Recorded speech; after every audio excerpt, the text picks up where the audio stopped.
Здравствуйте! Пришло время подвести итоги пятницы. В студии Седа Сафарова и сегодня в программе.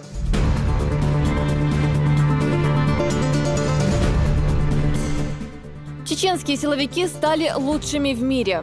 Мы сделали, что должны были сделать, правильно? Да! А теперь ура!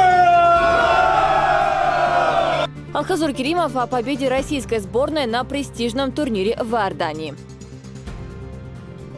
Большая помощь.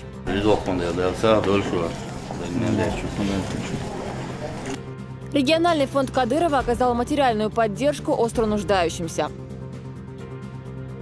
Обновленный зал и новый руководитель. В дальнейшем спортсмен клуб развивать Спортивный клуб «Грозный» возобновил работу после реконструкции.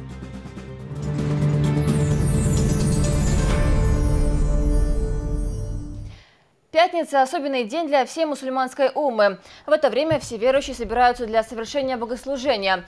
Росбанамаз, глава региона, совершил вместе с соратниками в мечети имени своего дедушки Абдулхамида Кадырова в родном селении Цинтарой. Богослов Адам Шахидов рассказал о деяниях, которые приближают верующих к милости Всевышнего.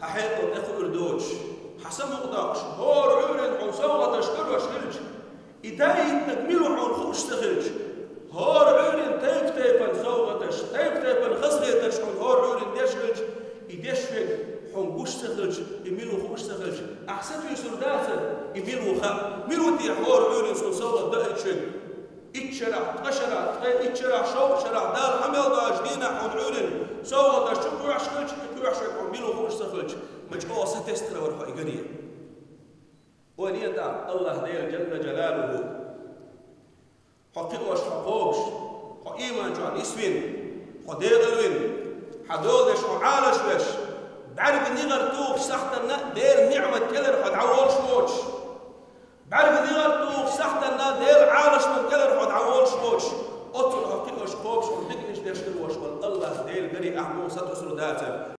После проповеди прозвучал призыв муэдзина, и верующие в едином джамате совершили пятничную молитву. Она завершилась совершением обрядов тасбих и вирд. Дело об убийстве Джамбулата Дадаева набирает обороты. Противоправные действия ставропольских силовиков и временной оперативной группировки и последовавшая за этим реакция республиканских властей вызвала интерес со стороны общества и СМИ. МВД страны накануне сделало заявление по поводу произошедшего. Однако сегодня в этом деле появились новые подробности. Аза Исаева продолжит.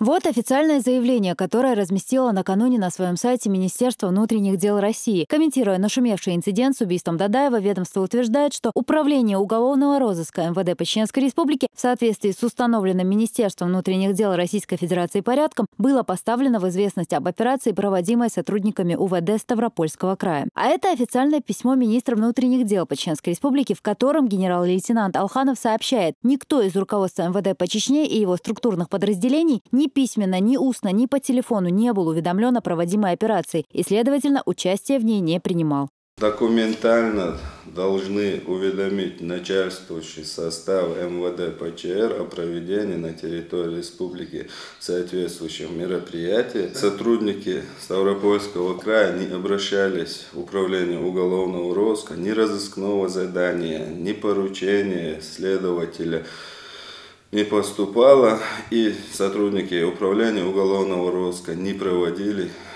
совместные мероприятия с сотрудниками Ставропольского края. В своем заявлении руководство МВД страны опирается на информацию, предоставленную правоохранителями Ставропольского края, недостоверность которой установлена. Выходит, ставропольские полицейские ввели в заблуждение Министерство внутренних дел России. Это противоречие номер один, связанное непосредственно с нарушением взаимодействия внутри ведомства. По прибытию на место происшествия я увидел, что люди в масках, вооруженные, проводят мероприятия. Когда я подошел к одному из военных, показал служебное удостоверение, представился, он категорически отказал назвать себя и кто они такие. Я увидел, что стоит машина, обстрелянная машина и карета скорой помощи. Я позвонил своему командиру ОМОН Цакаеву Алихану Гармановичу, доложил обстановку. объяснил, что какие-то вооруженные люди в масках проводят мероприятия, на что указал, что среди проводимых мероприятий нету сотрудников МВД Чеченской Республики, на что командир дал мне команду оцепить место проведения мероприятия и до прибытия руководства МВД никого за территорию не выпускать. Что было нами сделано? Рассмотрим другую, социальную сторону вопроса. Общеизвестно, что при проведении любых оперативных мероприятий самым главным приоритетом должна оставаться безопасность населения. А полицейские Ставропольского края действовали в масках на оживленной улице средь бела дня. Людей о проведении спецоперации никто не оповестил. До сих пор улица Бетимирова, где и произошел этот инцидент, была одной из самых оживленных в Ленинском районе. Даже сегодня, спустя несколько дней, местные жители обходят ее стороной. Происходившее 19 апреля люди вспоминают с ужасом. В выходной день на улице было полно детей. И то, что с ними ничего не произошло, родители называют чудом. Подъехал сюда, смотрю, толкучка. Машин людей не пускают. Вокруг которых люди стояли, толкучка стоит, вот спрашивают, что делать. Они говорят, задерживают человека, который был в розыске якобы. Чуть ли не гнали машину, а стреляя сзади вслед. В центре города, средь бела дня так проводит операцию. Я даже был ошарашен этим делом. Вдруг там гражданские заденут. Помрут, погибнут там. Для меня это было удивительно. Скорую вызвали, говорит, и их не подпускали, никого не подпускали. Ну, страшное такое. Потом уже он, когда уже почти бездыханный он был, вот тогда подпустили. Казалось, что эта война не кончилась, началась опять, что-то стреляют вовсю. За детей переживаешь, за внуков. Услышал стрельбу, я вышел на улицу. Тут стояли солдаты в масках. Вот, никого не подпускали, не пропускали. Это вообще ненормально, если меня спросить. Посреди белого дня, тем более, у меня вот маленькие дети могут выйти в магазин прийти, не дай бог, что там. Вот, конечно, переживаем сейчас после такого случая. Выпускать уже так-то опасаемся, вдруг что. Это никто же не говорил, что это случится или будет это. Нам было страшно, люди стреляли. Я быстро убежал, рассказал все родителям.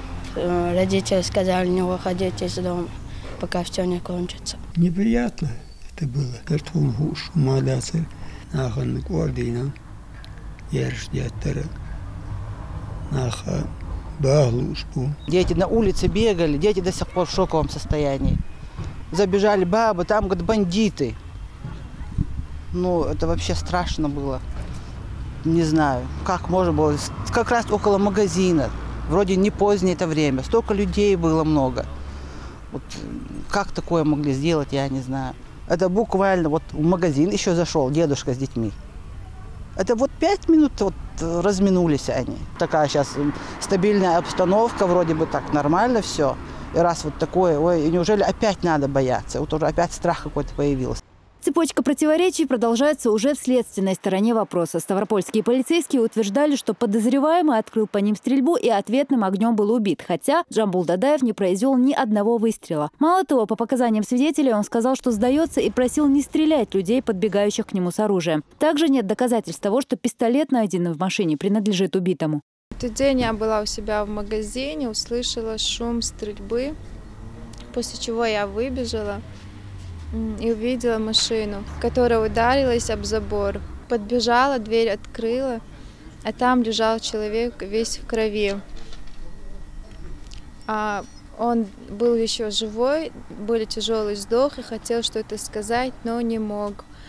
После чего подбежали люди в масках, приказали нам зайти в магазин и закрыть магазин. Потом я вызвала скорую. Это было оживленное время. Дети возвращались со школы. Я была дома, услышала сильный стук. Выбежала, увидела, что машина стукнулась об забор. Думала, что авария. Хотела подбежать, и в это время подъехала «Газель». Выскочили военные в масках. Приказали всем разойтись, не подходить. Не подпускали к машине никого. не знали, как помочь, стояли, они не давали ни подойти, ни помочь человеку. Не давали увезти даже скорой, оказать первую медицинскую помощь человеку. Все вели себя очень вызывающе, ни один человек не боялся даже подойти, все были просто в шоке от этого. Рамзан Кадыров называет похвальным тот факт, что в официальном заявлении МВД России признается наличие установленного ведомством порядка, в соответствии с которым сотрудники из субъектов обязаны поставить территориальные органы внутренних дел в известность о проводимых операциях. В итоге есть два официальных заявления от Министерства внутренних дел по Чечне Руслана Алханова и УВД по Ставропольскому краю, которые противоречат друг другу. В соответствии с элементарными законами логики, одно из них ложно. Рамзан Кадыров выразил уверенность, что министр внутренних дел России назначит служебное расследование, в ходе которого будет установлено, кто из сотрудников проявил неискренность, после чего будет решен вопрос об ответственности. Ситуация, когда среди бела дня неизвестные в масках расстреливают человека, напоминает не столько операцию по задержанию местного жителя, сколько криминальные разборки 90-х. Глава Чечни напоминает, в регионе нельзя проводить спецоперации без информирования регионального МВД, тем более, если речь идет о маскировке. На территории республики мероприятия в масках, касках не проводятся. И категорически запрещено. Заявление МВД России в очередной раз доказывает правоту позиции руководства Чечни, подчеркивает Рамзан Кадыров. Тем более, что в республике долгие годы в камуфляжной форме и масках действовали бандиты, совершившие убийство многих сотрудников полиции и гражданских лиц. В Чечне на собственном горьком опыте знают, что вооруженный человек в маске – бандит, а не представитель силовых структур. Поэтому, подчеркивает глава, он должен быть немедленно задержан, а в случае оказания сопротивления нейтрализован. И это наше принципиальное и жесткое требование. 4 декабря что было? Приехали люди в военных формах, касках, масках, заехали, убили сотрудников полиции, мирных жителей, напугали там, дальше, весь город. Зачем мы будем делать то, чего опасается наша республика? Я говорю и сейчас заявляю. Прошли те времена, когда выезжали, расстреливали, забирали, похищали. Сегодня Чеченская республика действует законы Российской Федерации, законы Чеченской республики. У них не было обоснований даже задержать его. Документ был о приводе. Они действовали против закона. Если нарушает закон, это какая разница, террорист он или преступник, или законник? Если он нарушает закон, то он преступник. В случае с этим инцидентом руководство МВД Российской Федерации даже предпринимает попытку оправдать незаконные действия полицейских, прибегая к искажению фактов. Но в апреле 2013 года в министерстве крайне негативно отреагировали на попытку МВД по Чечне отработать оперативную информацию о пребывании Доку Умарова в районе села Аршты на границе между Чечней и Ингушетией. В тот момент предотвратить провокационные действия со стороны коллег из соседнего региона удалось только благодаря хладнокровию командиров. Но этот инцидент сорвал операцию и позволил скрыться террористу номер один. Заместителю министра внутренних дел по Чечне Апти Алаудинову, который направился в Аршты, чтобы урегулировать ситуацию, приказом министра внутренних дел страны объявили неполное служебное соответствие. В этом случае речь шла о нейтрализации одного из самых опасных преступников. В Грозном же задерживали человека, находящегося в розыске за стрельбу по гражданину, а не убийство. Почему руководство МВД осуществляет к этим двум инцидентам принципиально разный подход – вопрос, который пока остается без ответа. Рамзан Кадыров выразил надежду, что министр внутренних дел России не был ознакомлен с текстом заявления, основанного на недостоверной информации, и в связи с этим им будут приняты должные меры реагирования. Депутаты Госдумы и члены Совета Федерации выразили уверенность, что подобные действия представителей правоохранительных структур в регионе, где население еще не оправилось от психологических последствий боевых действий, можно назвать только провокацией, направленной на дестабилизацию политической ситуации на Северном Кавказе. В памяти людей еще достаточно свежи бессудные казни, незаконные задержания, аресты, пытки и другие массовые нарушения прав человека, которые совершали неизвестные люди в масках, на автомобилях и БТРах без опознавательных знаков по отношению к местным жителям, подчеркивают народные избранники. А оперативные действия без уведомления руководства местных силовых структур, по их словам, могли привести к самым непредсказуемым последствиям. Ведь нужно учитывать, что участники НВФ для совершения террористических действий нередко переодеваются в форму представителей полиции. Депутаты Госдумы осудили попытки некоторых российских СМИ использовать эмоциональную и по-человечески вполне предсказуемую реакцию Рамзана Кадырова на провокационные действия сотрудников Ставропольского УВД для расшатывания политической стабильности в России. Цитата. «Майдан в России не прошел и не пройдет, но его сторонники и сочувствующие им под предлогом свободы слова пытаются дестабилизировать обстановку в стране, найти слабые места в отношениях между регионами и федеральным центром. Но в отношениях между Москвой и Чеченской республикой нет никаких противоречий, как и нет слабых мест». Конец цитаты. Аза Исаева, Ясмина Гацаева, Луиза Андиева, Елизавета Чепханова. Новости.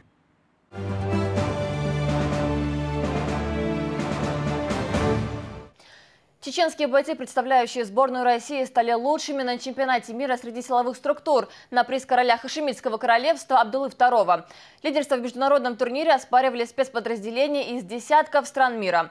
Напомню, что для участия в престижных соревнованиях были отобраны лучшие сотрудники органов внутренних дел республики. Подробности у Хазура Керимова.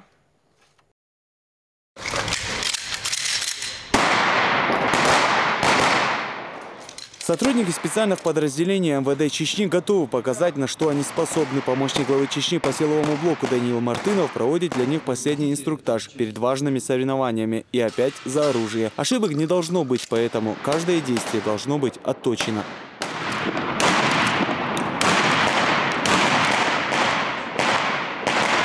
Не торопимся, спокойно. То есть манипуляции делаем быстрые.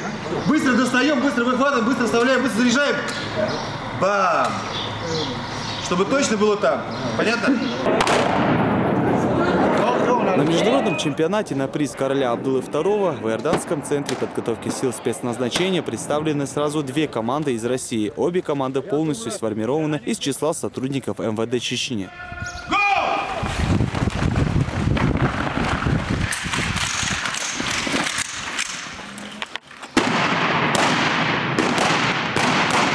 Финальный этап подготовки чеченские силовики провели в Иордании. Такое решение было принято для того, чтобы бойцы спецподразделения полностью прошли акклиматизацию и максимально привыкли к здешним условиям. Работа по подготовке прошла с привлечением тренеров международного класса. На соревнованиях представлены 43 команды, лучшие бойцы из разных стран мира, включая США, Канаду, Ирак и Китай. Кстати, последние – основные соперники нашей команды, фавориты прошлогоднего чемпионата. Благодарность чеченским бойцам за участие в этом чемпионате выразил посол России в Иордании Борис Болотин.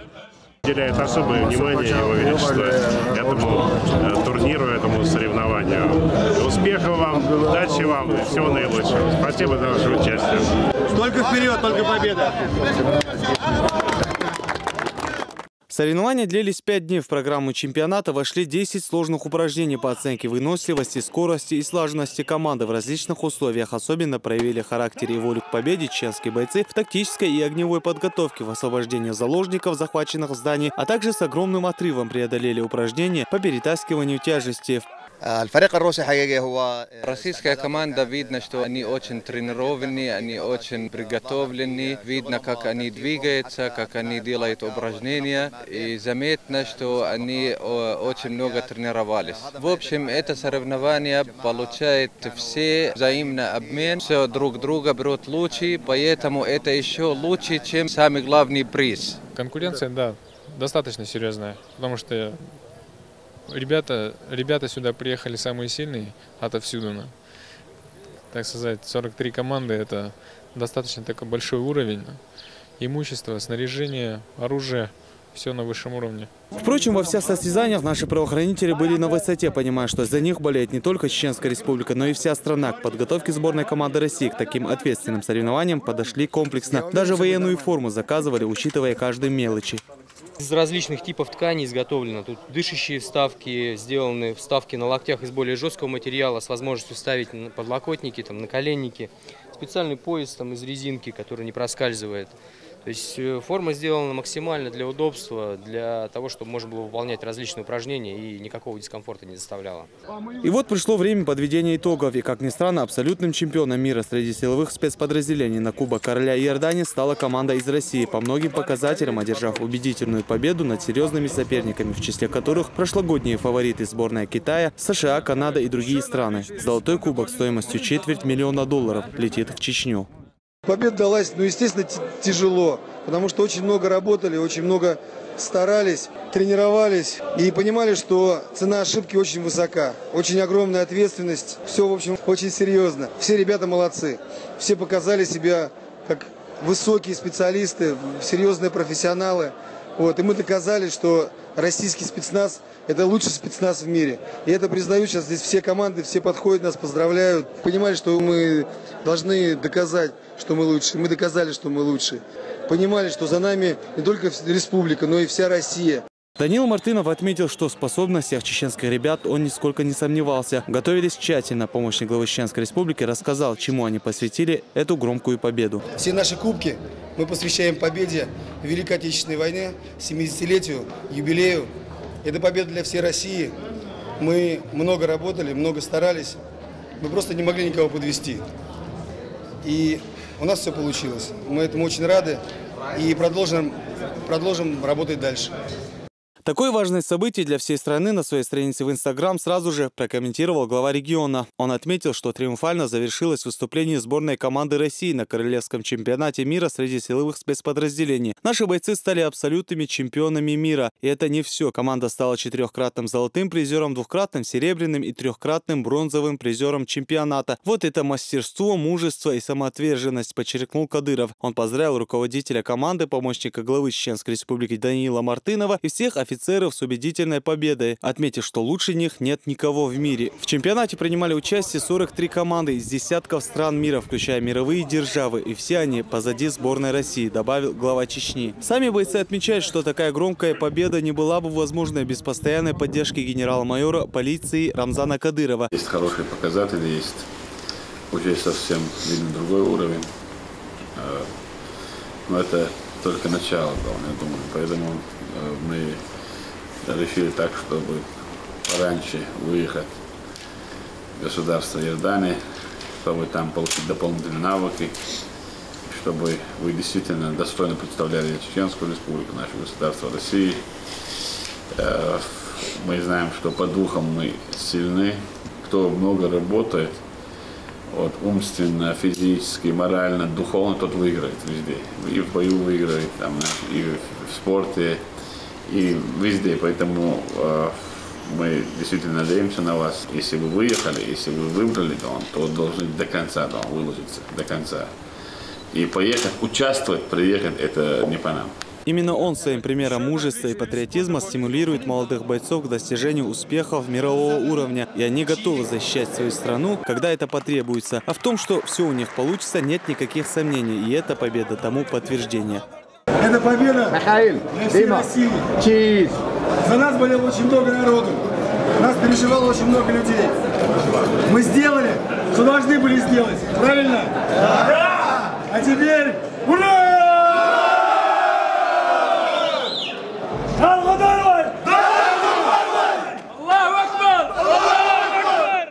Алхазур Керимов, Нурет Ипиев, Ибрагим Налаев. Новости.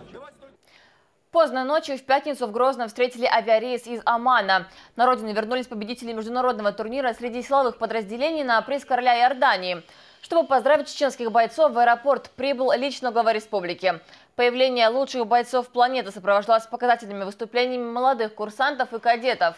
Рамзан Кадыров отметил, что представители республики достойно отстояли честь России и показали себя как настоящие патриоты. Помощник главы Чечни Даниил Мартынов, возглавлявший группу, передал Рамзану Кадырову Кубок победителей. Мы все наблюдали, смотрели, молились, переживали. Вам было нелегко, и нам тоже, поверьте, было очень даже нелегко. Чеченский дух, профессионализм Даниила Васильевича и ребят сделали свое дело. И мы показали, что Россия сильное государство, в России есть сыны, которые защищают и будут защищать интерес. Это, безусловно, в лице вас увидели там, не только там спецслужбы, мировое сообщество. Поэтому мы желаем вам от души все, что желаем себе и дальше чуть больше. Потому что мы гордимся вами, потому что мы вместе защитили целостность России, мир и спокойствие на нашей земле, Чеченской Республики, России в целом. И, безусловно, мы готовы всегда стать на защиту и быть на страже всегда. Профессионализм, дух, патриотизм, все у нас есть. Да здравствует Россия, да здравствует наш самый сильный и самый славный сыновья.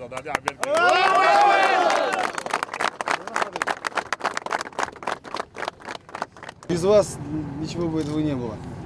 И этот кубок без вас, он бы сейчас не был у нас здесь дома в Грозном. Это вам от всей нашей команды. Спасибо.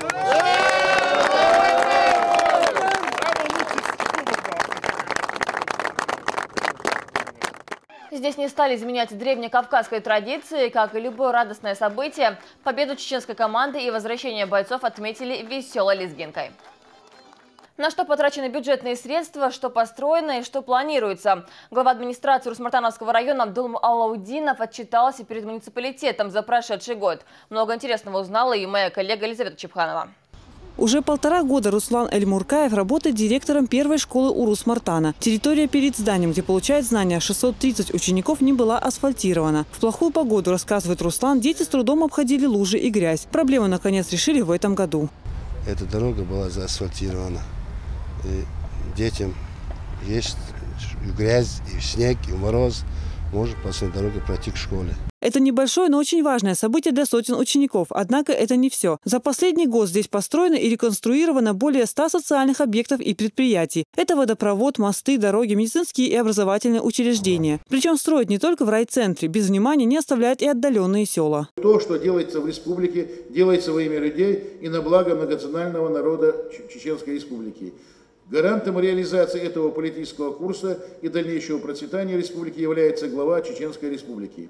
Нельзя не отметить, что успехи района стали возможны благодаря его непосредственной поддержке и личному участию Рамзана Ахмадовича Кадырова в развитии социальной сферы и инфраструктуры района. Большая часть изменений стала возможна с внедрением проекта «Муниципальный депутат». Населенные пункты разделили на сектора и составили карту-схему. В каждом участке работает народный избранник, к которому жители приходят с обращениями. Автором проекта является глава муниципалитета. За вклад в развитие местного самоуправления руководителя района Российская муниципальная академия наградила медалью. Немногим ранее он также был поощрен почетной грамотой парламента Чечни. Благодаря такому методу за прошлый год, я приведу пример, за один прошлый год мы построили в Урус-Мартановском районе 12 мостов.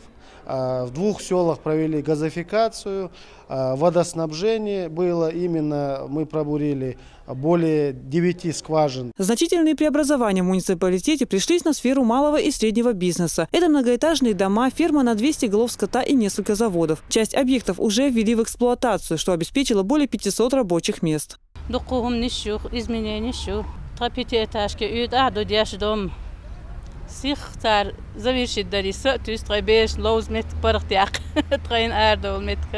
Только на сегодняшний день в районе реализуется 17 масштабных инвестиционных проектов. В роли спонсоров выступают как местные жители, так и бизнесмены из других регионов страны. В настоящее время идет разработка 4 новых площадок. Согласно ожиданиям, она позволит создать почти 2000 рабочих мест. Елизавета Чепханова, Мурат Альбукаев, Луиза Юнусова. Новости. Отсутствие средств больше не мешает им купить необходимые препараты или выехать на лечение в специализированные клиники. Региональный общественный фонд оказал материальную помощь в размере 50 тысяч рублей 200 остро нуждающимся семьям.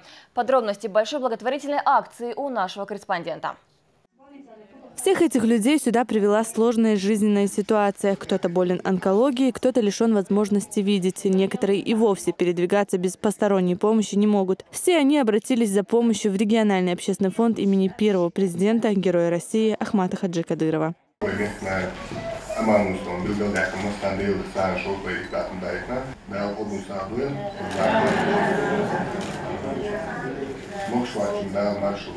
«38-летний Имран Шаптукаев, инвалид 2-й группы, в 2011 году попал в аварию, в результате которой получил сильные увечья. Сейчас Имран может передвигаться лишь с помощью костылей. Бесконечные курсы реабилитации требуют немалой суммы денег. Финансовую помощь региональный общественный фонд оказал сегодня и Имрану.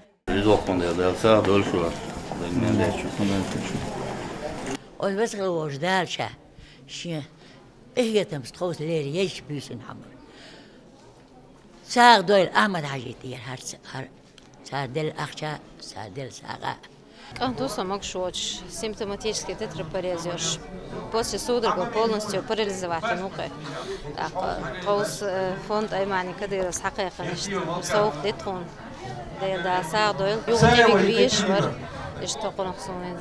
حقوق خلق تجاه نيقنا وصل دو خرسون. Материальную помощь в размере 50 тысяч рублей получили 200 остро нуждающихся семей. И теперь, благодаря поддержке фонда, они смогут решить проблемы, связанные со здоровьем. Розана Цамаева, Алхазур Керимов и Зелимхан Закаев. Новости. Еще одна семья обрела крышу над головой благодаря региональному общественному фонду имени Кадырова. Новый просторный дом получила вдова Таита Гацаева. Она воспитывает 8 детей. Единственный доход семьи – это социальные выплаты. Условия жизни у семьи были крайне тяжелыми. Дом для семьи построен по поручению главы региона. Курировала работы Министерства труда. Спустя всего лишь месяц Гацаева празднует новоселье. По такому случаю прочитали Мовлид. Поздравить Гацаевых приехали первый вице-премьер правительства Исам Тумхаджиев и министр труда Мухаммад Ахмадов.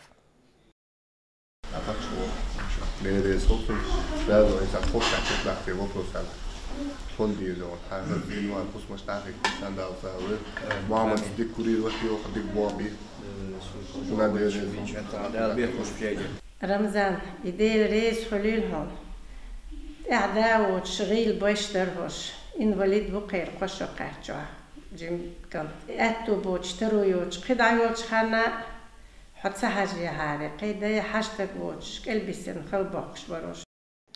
Мата Исаева из селения Тангичо ждет новоселья. Мать покойного сотрудника и близкого соратника первого президента республики Ахмада Хаджи Кадырова недавно посетил глава региона. После продолжительной беседы на месте было поручено улучшить жилищные условия женщины. Все подробности у Розаны Цамаевой. Еще неделю назад Мата Исаева не могла и предположить, что в их дворе так скоро начнется масштабная стройка. Сегодня она с радостью наблюдает за тем, как преображается ее дом. Здесь работают сразу 4 бригады. Это сантехники, электрики, бетонщики и плотники.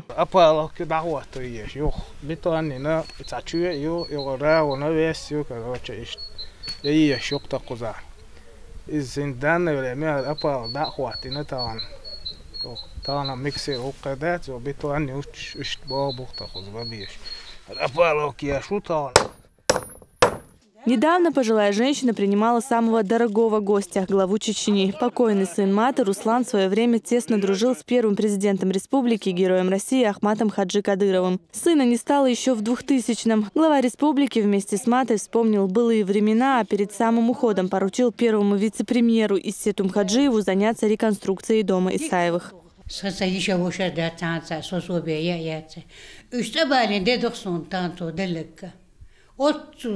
صدق سونج أخذ خطر سنوش لضاخ تيرسا تاني وش مستطاق علم ديش يعني يزت سيسونا هر يتي سونجوش إنا سونجوش سوديش توق سونجوش هدوكم مدج أوغا دوكم خلا متعار. На момент смерти Руслану было 38 лет. Без отца тогда осталось 2 детей. Младшему Моусару было меньше года, старшему Исламу 8. Строителям сегодня помогает и он. Порадоваться за Исаевых зашли и соседки Маты.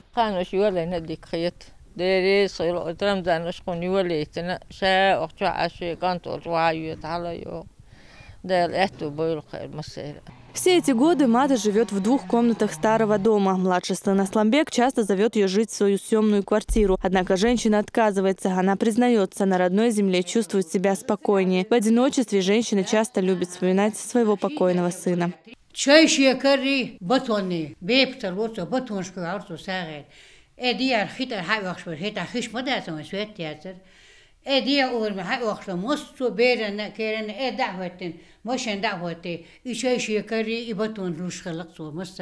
Сейчас строители заняты кровлей. Им еще предстоит провести все общестроительные и специальные работы, вплоть до внутренней отделки дома. В самое ближайшее время Мата Исаева сможет отметить новоселье и принять гостей в обновленном доме.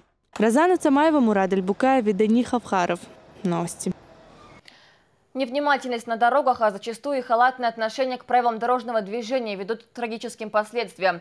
Накануне жертвой серьезного ДТП, произошедшего на окраине города, стал житель Грозного. Еще несколько человек ранены и находятся в больнице. Подробности ДТП у Алевтины Бранадыковой. Груда металла на стоянке Грозненского отдела полиции. 1 погибший, 2 пострадавших. За официальными цифрами очередная трагедия. ДТП случилось накануне вечером на перевале у Терского хребта. На полосу встречного движения выехал автомобиль ВАЗ-2115 и столкнулся с КАМАЗом. Водитель 15-й погиб на месте. Сегодня следствие устанавливает причины трагедии по предварительной версии. Водитель ВАЗа отвлекся от управления. На территории республики зарегистрировано 139 дорожно-транспортных происшествий, в которых погибло 41 и получили ранения различной степени тяжести 229 человек.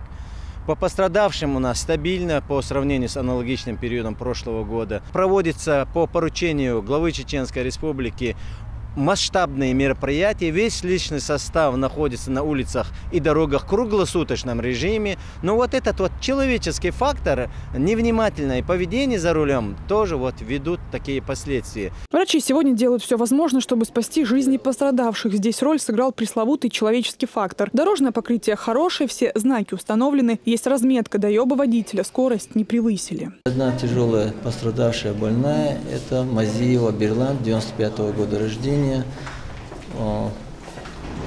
Ей удалось оказать помощь. В данный момент она находится в тяжелом состоянии в реанимационном отделении. Вчера выполнено в экстренном порядке оперативное лечение. Больного диагностированы травмы головы, грудной клетки, брюшной полости. Выполнено полноценное оперативное вмешательство. В дальнейшем сейчас получает лечение. По поручению главы республики сотрудники госавтоинспекции региона сегодня всем составом вышли на дороги. Результаты уже есть. Так, например, только в Грозненском районе накануне было задержано 39 автомашин. За рулем 3 из них находились несовершеннолетние. В связи с этим были составлены административные протоколы, штраф от 15 до 30 тысяч рублей. Суть данных мероприятий является выявление нарушений водителями скоростного режима, непристегнутыми ремнями безопасности, управляющим без водительского удостоверения. После чего водители привлекаются к административной ответственности, составляется протокол постановления с наложением штрафа. Сегодня сотрудники госавтоинспекции говорят не только о человеческом факторе в череде ДТП, но и об элементарной культуре поведения, будь то дисциплинированность, уважительное отношение и чувство ответственности за себя и чужую жизнь. Алевтина Банадыкова, Мурат Альбукаев и Зелим Закаев. Новости. Журналистов и писателей чествовали в Доме радио. В Министерстве по нацполитике, внешним связям, печати и информации наградили мастеров родного языка, вложивших большой труд в его развитие. Среди них были сотрудники телеканала «Грозный». Все подробности у Динары Мурадовой. В актовом зале Дома радио сегодня говорили только на родном языке. На церемонию награждения отличившихся журналистов и писателей приехали представители администрации главы и правительства, Минобразования и Академии наук. Еще перед началом торжественной части Шайд Жамалдаев отметил, что важную роль в возрождении духовно-нравственных ценностей играет знание чеченского языка.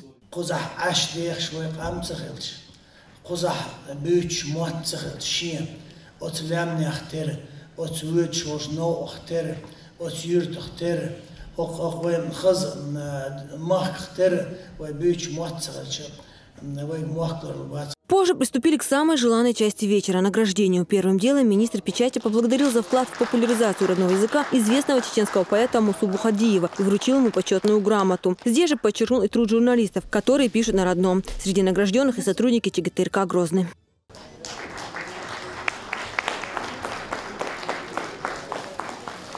Всем, кто выходил сегодня на сцену, разрешалось выступить с речью и рассказать любимый стих. Но с одним условием – только на чеченском языке. Такую возможность решил использовать заместитель руководителя администрации главы и правительства Чечни Аднан Нагаев.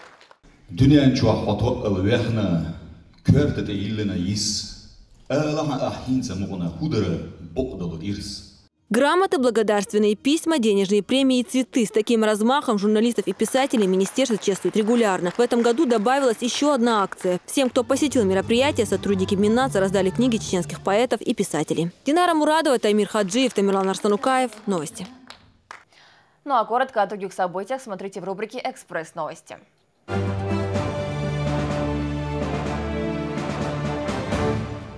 Вопросы ЖКУ, ремонта жилья и приватизации обсудили на очередном приеме граждан в мэрии. Ислам Кадыров разъяснил гражданам, что выделение жилья может осуществляться только в порядке очереди. Остро нуждающимся семьям приобретают квартиры вне очереди за счет средств регионального общественного фонда имени Героя России Ахмата Хаджи Кадырова. Часть вопросов, поднятых на встрече, будет решаться подведомственными организациями. В управлении налоговой службы прошел день открытых дверей. В течение 2 дней студентам местных вузов рассказывают о работе службы. В рамках акции каждый желающий налогоплательщик мог посетить отделение и получить консультацию. Здесь же помогают бесплатно создать личный кабинет. Услуга позволяет оплачивать налоги в режиме онлайн через любые банки-партнеры. В Грозном прошла акция по сдаче крови «Автомотодонор». Принять участие смог каждый желающий. Добровольцам вручили специальные значки, футболки и брелоки. Позже состоялся автопробег от проспекта Путина до площади Минутка. Таким образом, организаторы акции хотели привлечь внимание участников дорожного движения к донорству. ЧГУ в преддверии праздничного дня открыли цикл семинаров, посвященных сохранению родной речи. Мероприятие организовали сотрудники Министерства Чеченской Республики по делам молодежи. Почетными гостями стали писатели, общественные деятели и преподаватели. Они делились своим опытом по изучению и распространению языка.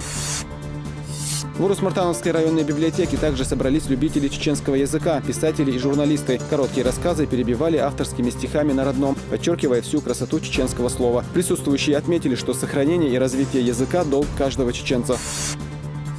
Весенняя неделя добра. Под таким названием в реабилитационном центре для несовершеннолетних прошел благотворительный концерт с участием артистов Чеченской филармонии. Для ребят из малоимущих, неблагополучных семей и детей-сирот исполнили зажигательные песни, под которые дети устроили лозер. С такой концертной программой они выступают во всех реабилитационных учреждениях столицы Чечни.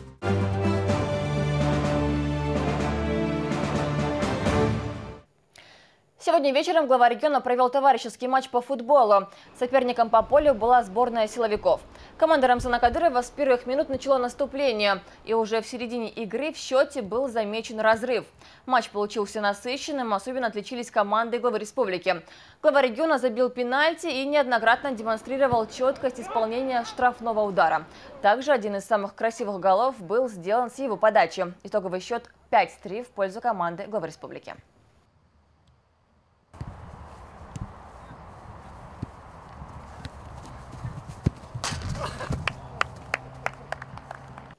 В столице республики состоялось открытие реконструированного здания спортивного клуба «Грозный». Если раньше здесь занимались только тайским боксом, то теперь для любителей здорового образа жизни есть и секция по ММА. На торжественном открытии побывал и мой коллега Ахмед Джабраилов. Умар Хамбахадов – чемпион республики по ММА. Сегодня боец, представляющий клуб «Грозный», в очередной раз оспаривает имя победителя. Несмотря на серьезную подготовку его соперника, бойца из клуба «Беркут», Умару удается с большим преимуществом выиграть этот бой.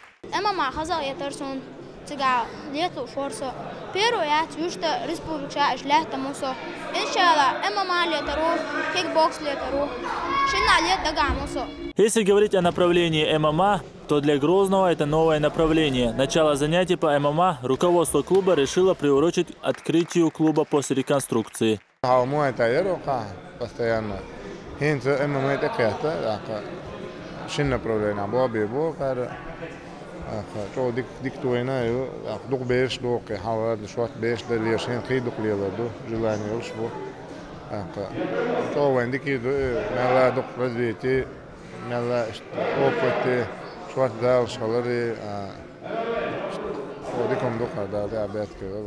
В честь открытия спортзала после ремонта здесь прошли презентационные бои. В них приняли участие гости из Северной Осетии. Каждый из участников получил памятные футболки. Также стало известно, что бойцовский клуб «Грозный» возглавит Ханпаша Кадыров. Федерация 2002 года зарегистрирована открытием Буабяшу функционирует. Молодая федерация России в республике. Так, с 2002 года Хинцас Хадошева без результатов. Здесь дик результатов не только по тайскому боксу, К1 кикбоксинг, по ММА, результатов без Хадошева. Так, в последнее время ММА развивается еще по России в республике. Так, это до без борцы без разных доев, ММА хома хая дихардича. Мы решили еще открыть клуб ММА. В дальнейшем спортсмен свой Алсамбух свой клуб развивать В ближайшее время воспитанники бойцовского клуба «Грозный» должны выехать на чемпионат России по ММА, который пройдет в Кисловодске, а затем отправиться в Екатеринбург, где пройдет уже чемпионат России по тайскому боксу. Ахмед Джабраилов, Султан Умаров и Джамал Эл-Хаджалиев. Новости. В штаб-квартире бойцовского клуба «Беркут» прошло взвешивание участников первого в Чеченской Республике гран-при по ACB кикбоксингу, в котором выступят спортсмены почти из 10 стран в 3 весовых категориях. Турнир пройдет сегодня в спорткомплексе «Колизей». Поприветствовал бойцов и президент «Беркута» Бекхан Хасиев. На этом у меня все. Я желаю вам удачи и до встречи на телеканале «Грозный».